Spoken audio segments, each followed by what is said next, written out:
The test is in 4 parts, Part 1, Part 2, Part 3, and Part 4. Now look at Part 1. Part 1. You'll hear two people organising a going-away party for a mutual friend. First, you have some time to look at questions 1 to 4.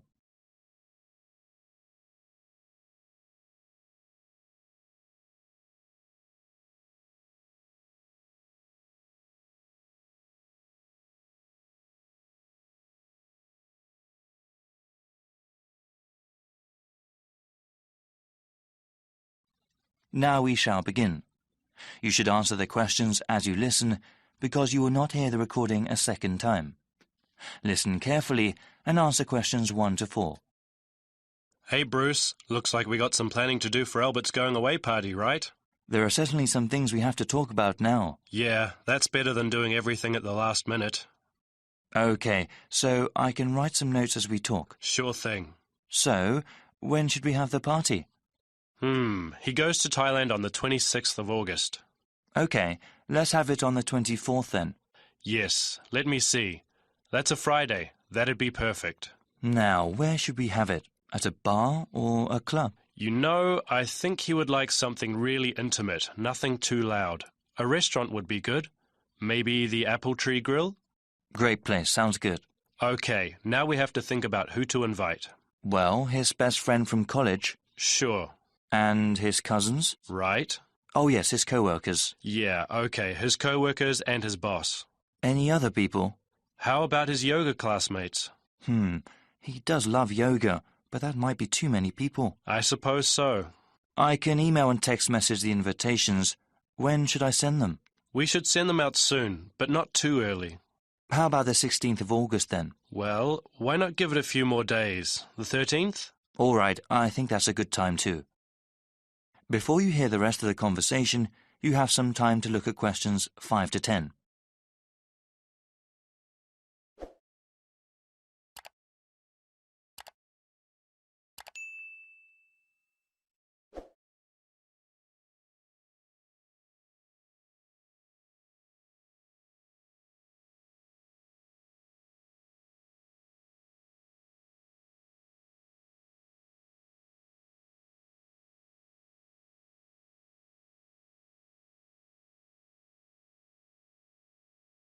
Now listen and answer questions 5 to 10. OK now, we have to think of a gift. Should we all get one? No, I was thinking we could all give money for the party and the gift. You know, something really nice. Yeah, that'd be better than getting him little things individually. I can ask for the money. Thanks for doing that. How much should we ask for? I think we should ask for maybe $15 each. Is that too much? No, not at all. He's going away for 2 years. That would give us about $150. That's a good amount. Yeah, well, I'm thinking we could get him something practical. Yes, especially since he's going abroad. Something he could use, something that's also portable. We could get him an article of clothing, perhaps, or maybe even a pair of shoes. Shoes are nice, but they might wear out easily, especially where he's going. Maybe a book light? A what? Yeah, he loves to read, and a book light would be very convenient when he travels. OK, that's one good gift idea. Did you write that down? Yep. Now, we need to think about reservations at the restaurant. Well, we should get their big banquet room, yeah? Yes, definitely. Should we ask the restaurant to prepare a buffet? Isn't that expensive? No, I don't think it is. A buffet dinner sounds cheaper than everyone ordering individual meals. Definitely. How about drinks? They can buy drinks themselves, or bring their own. OK. Yeah, it would cost too much if we bought drinks ourselves. Certainly. We have to ask someone to bring an MP3 player. The restaurant has speakers and we can hook it up for music. Sounds good. Actually, there is one more thing that I thought we should do since Albert is leaving for such a long time. What were you thinking of? Maybe we could have a slideshow of all the fun times we've had. That'll take a little bit of work, but I think it's a great idea. Actually, in the invitation, can you ask for some photos people have of him? Yeah, definitely. I can scan them, or people can send me digital photos they have. All right. I'll tell them when I send out the invitations. Then I can make a little presentation. I can't wait to see his reaction. Yeah, especially that one picture where... That is the end of part 1. You now have half a minute to check your answers.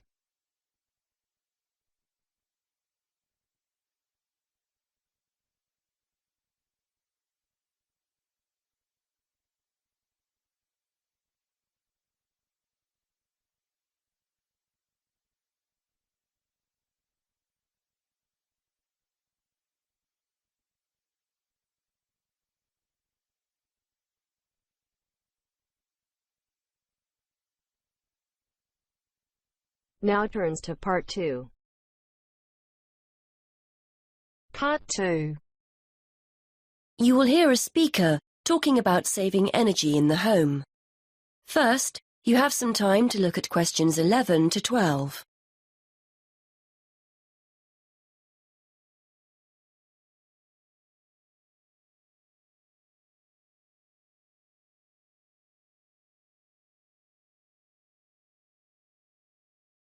Now listen and answer questions 11 to 12. Many thanks for inviting me along to talk about saving energy in the home. This is a key issue for many people who now find themselves on tight budgets. So today I'd like to spend a few minutes going through some simple tips to help keep those energy bills to a minimum. I'll start with some easy, cheap ideas before talking about more major solutions later. I think we're all aware of the importance of insulating our homes, and although I'd advise you to get it done, I appreciate it can sometimes be inconvenient to have building work carried out. And though they're growing in popularity, having solar panels installed on the roof isn't a cheap enough option for many of us to consider seriously. So what other steps can we take?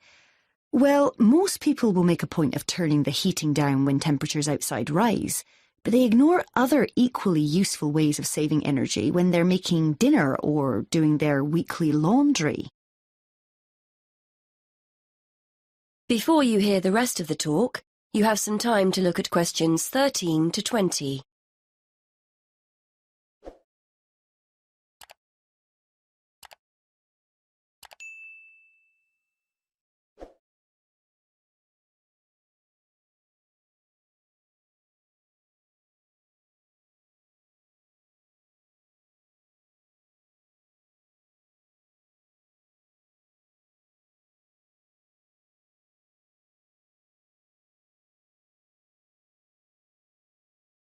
Now listen and answer questions 13 to 20. If you're living in a relatively new apartment or house, you're probably blessed with a cosy, draft-free living space. But for those of us in older properties, the chances are there are gaps all over the place where cold air is getting in. Walk around your home and place the back of your hand around window frames. Can you feel cold air coming in from outside? Get down on your knees at the doors. Is there a draft at floor level? Fix these drafts with some cheap draft excluders and savings in heating bills will begin straight away. And are you using the latest energy-saving light bulbs? I'm not recommending you go around your entire property throwing out older ones and replacing them all immediately. But next time a bulb goes, make sure you buy an energy-efficient alternative. And what about heating? If you have radiators in every room, do you need them all switched on throughout the day? If they're on timers, set them efficiently. Then there's the laptop or your TV. Do you leave them switched on overnight or on standby? Don't waste money. Turn them off. And that goes for lights as well. You'd be surprised how many people leave them on when they go out. There are also guaranteed savings to be made in the kitchen. I'm always telling my husband not to overfill the kettle when he makes a cup of tea. Why boil more water than you actually need? When you consider how many times that kettle gets used every day, you'll appreciate just how much electricity can be saved by boiling what you need and no more. And the next time you're cooking pasta or potatoes, keep a lid on the pot. The water will boil much more quickly than if you leave it off. And if you've bought yourself a pressure cooker or steamer and it's sitting in the cupboard never being used, get it out. They're much more efficient than pots and pans. Now, the refrigerator and freezer. If the fridge is next to the cooker, it's having to work harder to stay cold. But as I'm giving cheap, easy solutions here, a kitchen redesign might be out of the question. Still, there are other energy-saving steps you can take. Keep an eye on the temperature control. We often forget to turn it down in the colder winter months when a high setting is unnecessary. Also, remember to defrost the freezer frequently and try not to overfill it, as this isn't the most efficient way of using it. The washing machine is another potential money saver. A lot of people wash at 40 degrees Celsius, but it's often okay to drop the temperature down to 30 degrees Celsius with similar results. And remember to either wash full loads or select the half-load programme. Again, a surprising number of people forget to do this. And is it really necessary to dry your clothes in a tumble dryer? If you have a garden or a yard, hang them outside. Or if you're drying them inside, get yourself a cheap clothes rail rather than hanging things over radiators, which robs you of valuable heat. Now, let's turn to some of the help our local council is offering to householders to save energy.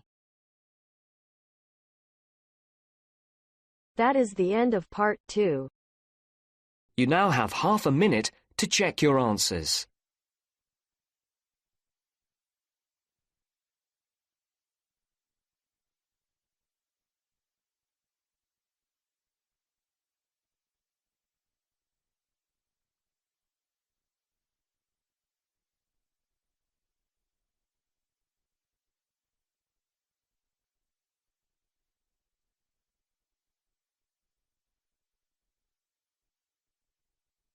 Now turns to part 3.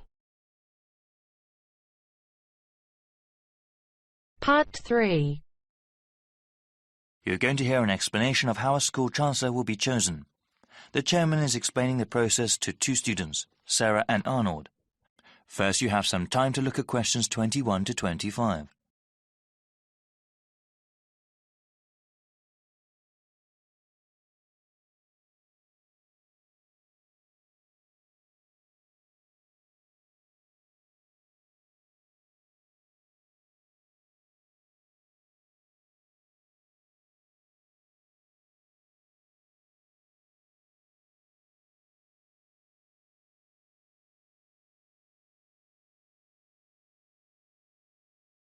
Now listen carefully and answer questions 21 to 25. Good evening, everyone. I hope you've both taken a look at the documents given to you. As student members of the University Chancellor Selection Committee, you will help to select a new Chancellor for our university. This person will be responsible for the operations, academics, and budget of the university. Today, I want us to talk about getting feedback from other students and about the selection process. Okay, so what exactly will our roles be? You both are full members of the committee representing the interests of the student body.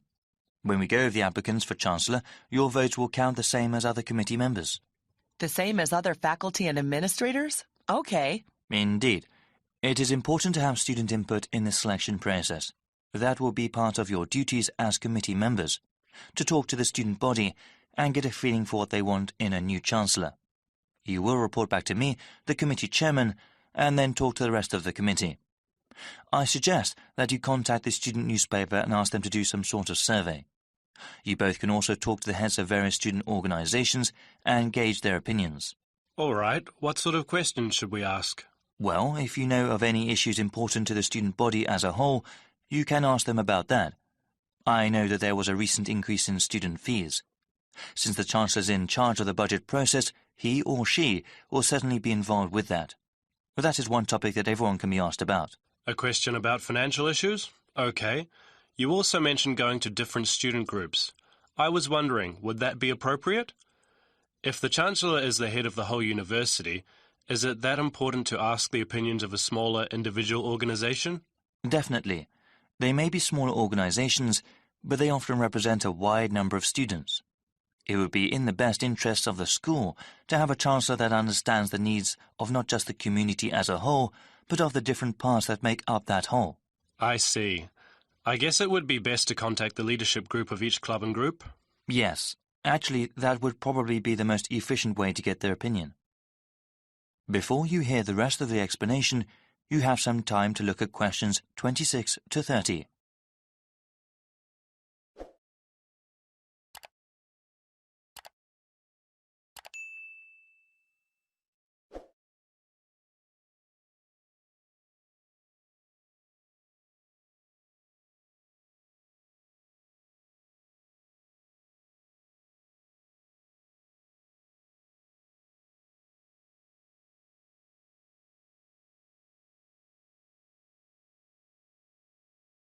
Now listen and answer questions 26 to 30. After you get a feel for what the student body thinks, I would like you to create a report for me. As chairman, I am responsible for making sure the different views of the students, faculty and the administration are heard. So what happens after we submit our report to the rest of the committee? We'll start with the rest of the selection procedures.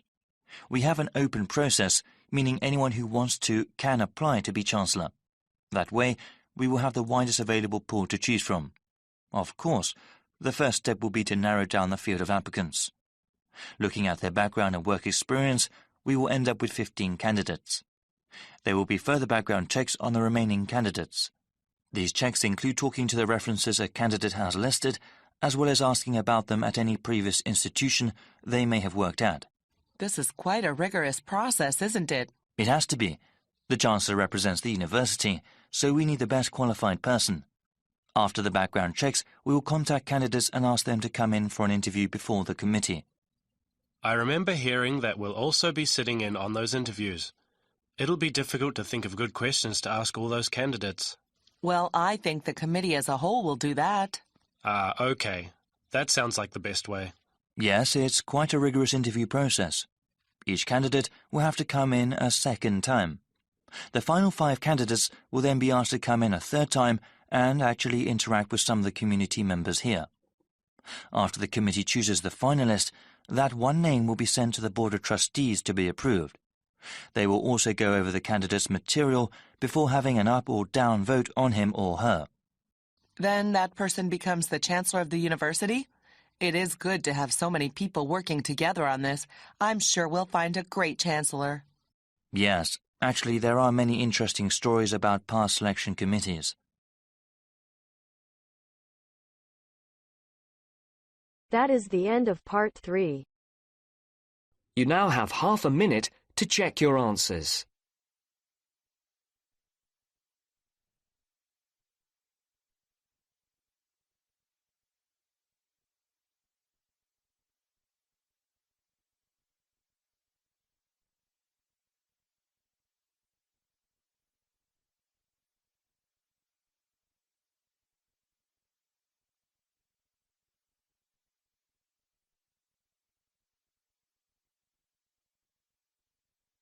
Now turns to part 4. Part 4. You are going to hear a lecturer giving a talk on a type of fundraising for business called crowdfunding. First, you have some time to look at questions 31 to 40.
Now, listen carefully and answer questions 31 to 40.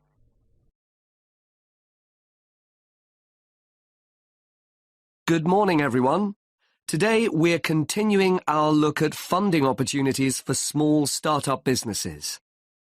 The emergence of social media has given companies the ability to connect with fans and potential customers directly. On the back of the growth in social media, a model of raising finance has emerged known as crowdfunding. This revolutionary way of raising finance began with micro-lending in the 90s. More recently, an equity-based model has emerged that allows people to invest directly in a new company. We're going to examine this in more detail later, but let's turn first to a third model, which I'll term a fan-based model. With this model of crowdfunding, individuals are encouraged to give an amount of money to support the launch of a project or initiative without the promise of any financial return. Instead, there's a reward for donating. This contrasts with the micro-lending model, which would require a return on investment, and the equity-based scheme, which may offer shares. Crowdfunding portals or websites allow the business concerned to present the initiative along with the financial target required. There's a fixed time limit for fundraising, and if the target amount is reached, all donations are paid to the company or individual.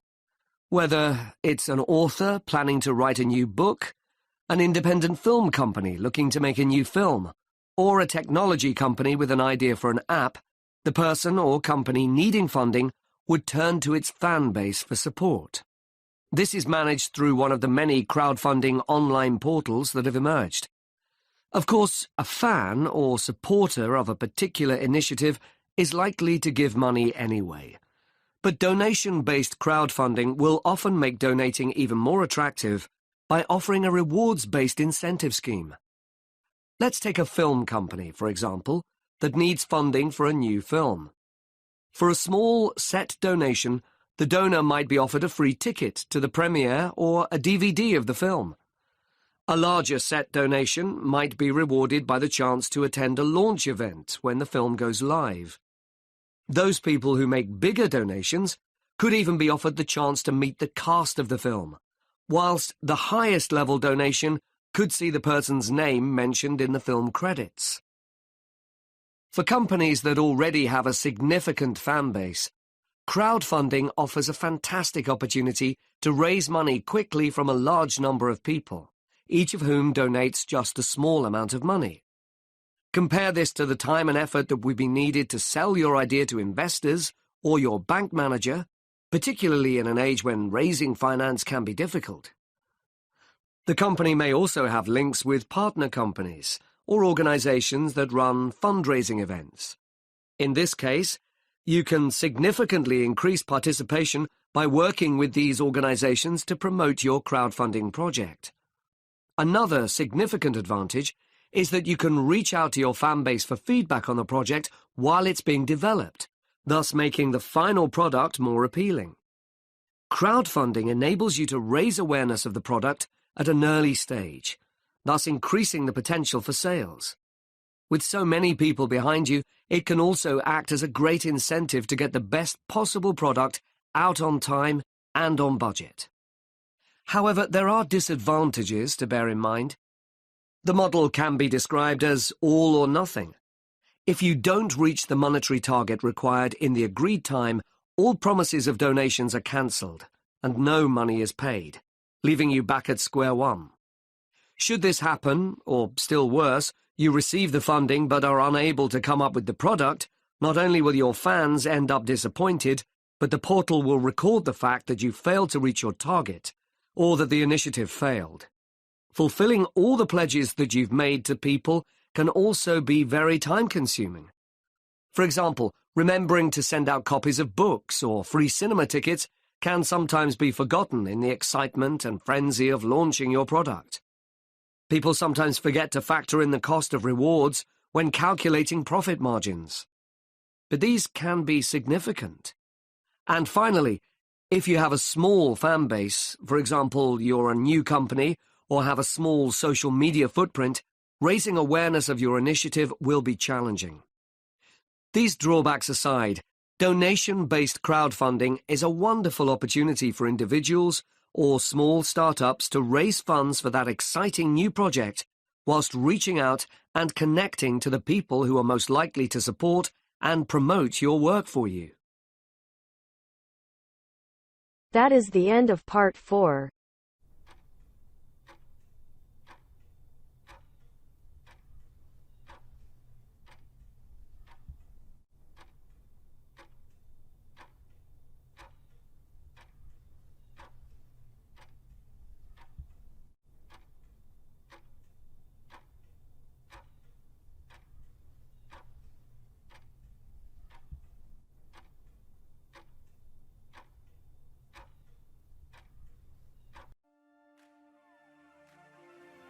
That is the end of the listening test.